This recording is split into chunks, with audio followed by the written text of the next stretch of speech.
ಒಂದು ಪೆಗ್ಗಿನ ಕಥೆ ಇದು, ಇದರ ಒಳಗಿನ ವ್ಯಥೆ ಇದು. ದೇವದಾನವರ ಸೈನ್ಯವು ಕಡಲು ಕಡೆಯುವ ಸಮಯವು, ಜನಿಸಿತು ನೋಡಿ ಸುರಪಾನ, ಆಯಿತು ಲೋಕಕ್ಕೆ ಮಧುಪಾನ. ಸೃಷ್ಟಿಯೇ ನೀಡಿದ ಶಾಪವಿದು, ದೇವರೇ ಮಾಡಿದ ಪಾಪವಿದು. ಇದರ ಮುಂದೆ ದೇವರು ಗುಲಾಮ, ಈ ಮಾತು ಸುಳ್ಳಲ್ಲ ಹುಡುಕನ ಬರವಣಿಗೆ.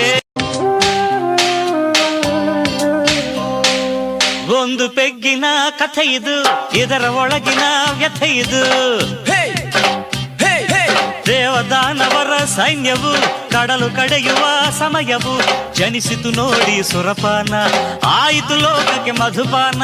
ಸೃಷ್ಟಿಯೇ ನೀಡಿದ ಶಾಪವಿದು, ದೇವರೇ ಮಾಡಿದ ಪಾಪವಿದು. ಇದರ ಮುಂದೆ ದೇವರು ಗುಲಾಮ, ಈ ಮಾತು ಸುಳ್ಳಲ್ಲ ಹುಡುಕನ ಬರವಣಿಗೆ.